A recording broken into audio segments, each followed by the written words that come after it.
जय श्री कृष्ण दोस्तों। मैं आशा करता हूँ कि आप लोग बिल्कुल ही स्वस्थ होंगे। तो आज हम लोग इस वीडियो में डिस्कस करेंगे एक बहुत ही इम्पॉर्टेंट कंप्यूटर का टॉपिक जिसका नाम है जनरेशन्स ऑफ कंप्यूटर। ये देखिए, ये ऐसा टॉपिक है कि बहुत सारे कम्पिटिटिव एग्ज़ाम में बार बार पूछा जाता है। तो हम लोग इसमें कंप्लीट डिटेल देखेंगे कि कितनी तरह का जनरेशन है कंप्यूटर का, और उसमें किस टाइप का स्टोरेज डिवाइस यूज हुआ है, और कैसा ऑपरेटिंग सिस्टम, उसका क्या क्या कैरेक्टरिस्टिक्स था, और उसमें एग्जाम्पल के साथ उसका एप्लीकेशन भी देखेंगे। तो आप वीडियो के अंत तक बने रहें, आपको इसमें कंप्लीट जानकारी दी जाएगी। और चैनल से अगर अभी तक आपने नहीं जुड़ा तो जाकर चैनल को सब्सक्राइब कर ले ताकि ऐसे ही वीडियो आप तक पहुंचता रहे। तो आइए देखते हैं। सबसे पहले देखिए यहाँ पे generations of computer. A generation refers to the state of improvement in the development of system. Each generation of computer is characterized by a major technological development that fundamentally change the way computer operate. अब बोला है computer generation of computer का मतलब क्या है। तो समय समय पे कंप्यूटर में जो इम्प्रूवमेंट होता है, जो उसमें टेक्नोलॉजी उसमें जो डेवलप किया जाता है, जो कि हमारे कंप्यूटर को और ज़्यादा अच्छे तरीक़ा से ऑपरेट किया जा सके। तो देखिए, सबसे पहले बात करते हैं कि कितने जनरेशन अभी तक हुए हैं कंप्यूटर के। तो वो हुए टोटल 5 जनरेशन।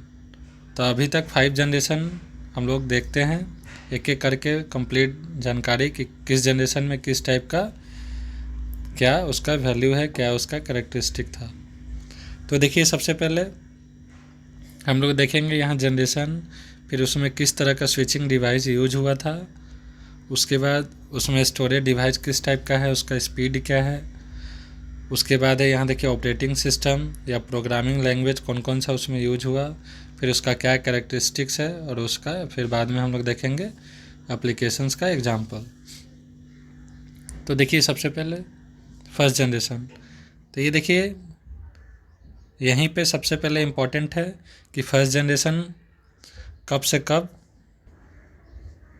तो देखिए, यहाँ पे सबसे पहले यही इम्पॉर्टेंट है कि फर्स्ट जनरेशन है वो कब से कब इस्तेमाल हुआ था। तो ये 1940 से लेकर 1956 यानी 1942 1956 तक ये इसका इस्तेमाल हुआ है। और इसमें किस तरह का डिवाइस यूज हुआ है, वैक्यूम ट्यूब्स। देखिए, ये अक्सर एग्जाम में पूछा गया है कि फर्स्ट जनरेशन में किस तरह का डिवाइस यूज हुआ था, तो उसका आंसर हो जाएगा वैक्यूम ट्यूब्स। और उसका यहाँ पे टाइम भी पूछ दिया जाता है। उसमें देखिए स्टोरेज डिवाइस किस तरह का था, मैग्नेटिक ड्रम्स का इस्तेमाल होता था, और उसका जो स्पीड है वो मिली सेकेंड से मेजरमेंट किया जाता था। उसके बाद है यहाँ पे देखिए operating system, batch operating system इस्तेमाल होता था। मशीन लैंग्वेज क्या था, बाइनरी नंबर जो कि 0 और 1 है, उस तरह से इस्तेमाल में लिया जाता था। उसके बाद देखिए इसका कैरेक्टरिस्टिक्स, फास्टेस्ट कंप्यूटिंग डिवाइस।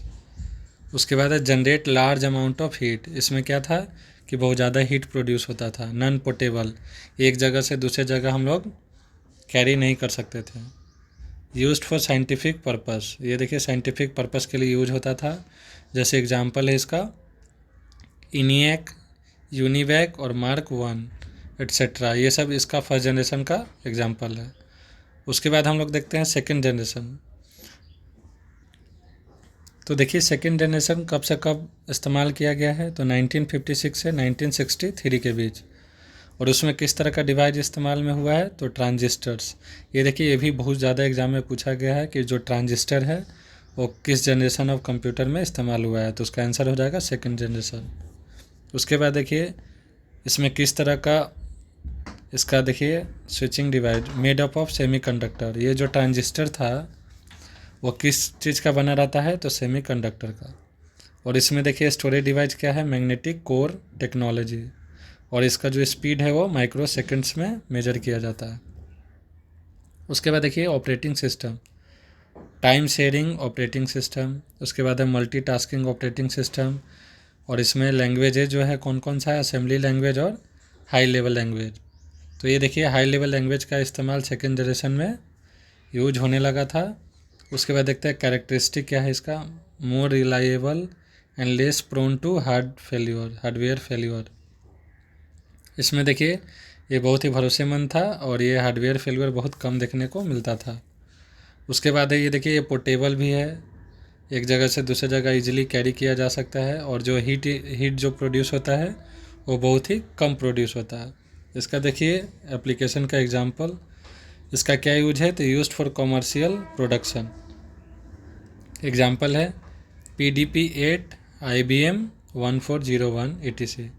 तो ये देखिए IBM, ये भी आता है बार बार एग्ज़ाम में कि IBM 1401 कौन से जनरेशन में इस्तेमाल हुआ था, तो वह है सेकेंड जनरेशन। उसके बाद चलते हैं नेक्स्ट थर्ड जनरेशन के ऊपर। तो जो थर्ड जनरेशन है वो कब से कब इस्तेमाल हुआ है, 1964 से 1971 के बीच। और इसमें किस तरह का डिवाइस यूज हुआ है, तो आपका ये देखिए इंटीग्रेटेड सर्किट का। तो ये भी देखिए एग्जाम में बहुत बार पूछा गया है कि जो आईसी जो है, आईसी चिप यानी कि जो इंटीग्रेटेड सर्किट्स है वो कौन से जनरेशन में इस्तेमाल हुआ है, तो वह आपका हो जाएगा राइट आंसर थर्ड जनरेशन। और ये देखिए ये किस चीज़ का बना रहता है, तो सिलिकॉन का। और इसका देखिए मैग्नेटिक, इसका जो स्टोरेज डिवाइस है वो क्या है, magnetic core as primary storage. और ये इसका जो स्पीड है वो नैनो सेकेंड में मेजर किया जाता है। उसके बाद देखिए इसमें फिर देखिए क्या है, इसमें कौन सा लैंग्वेज इस्तेमाल हुआ है, तो ये देखिए real time system, high level language. High level language में कौन कौन सा है, जैसे फोर्ट्रन, कोबोल, एल्गोल। ये भी देखिए एग्जाम में पूछा गया है कि जो फोर्ट्रन है, कोबोल है, वो कौन से जनरेशन से इस्तेमाल में हो रहा है, तो वो है थर्ड जनरेशन। उसके बाद देखिए इसका कैरेक्टरिस्टिक, कंज्यूम्ड लेस पावर। ये देखिए बहुत ही कम, आपका बहुत ही कम बिजली, बहुत ही कम इलेक्ट्रिसिटी में रन करता है। हाईली सोफिस्टिकेटेड टेक्नोलॉजी रिक्वायर्ड, तो इसमें जो टेक्नोलॉजी है बहुत ही उच्च दर्जा का है। उसके बाद देखिए इसका क्या यूज इस्तेमाल है, तो डेटाबेस मैनेजमेंट सिस्टम। इसका एग्जांपल देखिए क्या है, NCR 395 और B6500। उसके बाद हम लोग चलते हैं नेक्स्ट जनरेशन जो कि है फोर्थ जनरेशन। फोर्थ जनरेशन देखिए कब से कब इस्तेमाल हुआ है, तो 1971 से प्रेजेंट तक, यानी कि अभी भी इसका इस्तेमाल हो रहा है।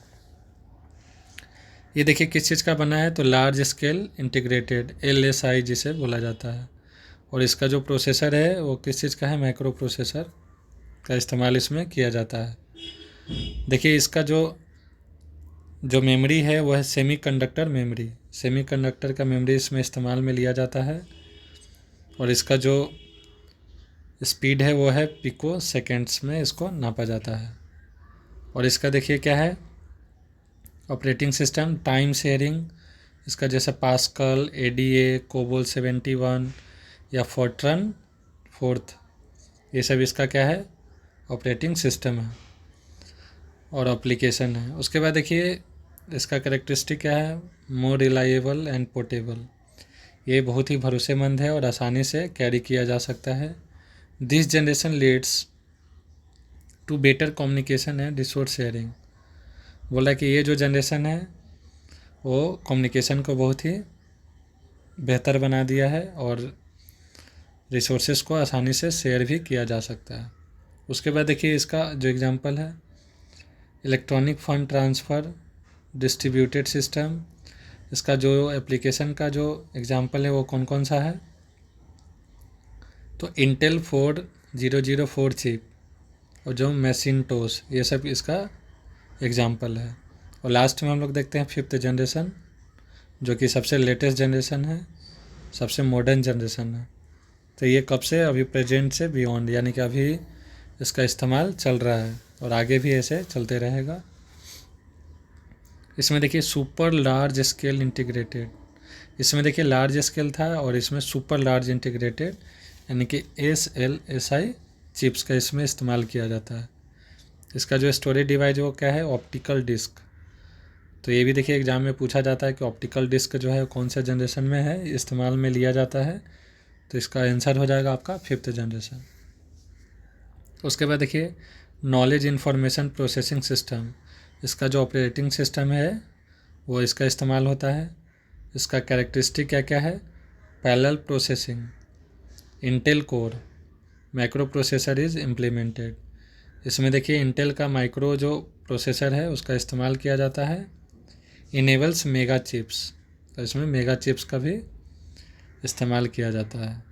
और इसका देखिए यहाँ पे आर्टिफिशियल इंटेलिजेंस एग्जांपल में जैसे रोबोटिक्स, तो 5th जनरेशन में अभी देखिए एआई आ गया है, अभी आप लोग जानते ही होंगे आर्टिफिशियल इंटेलिजेंस के बारे में।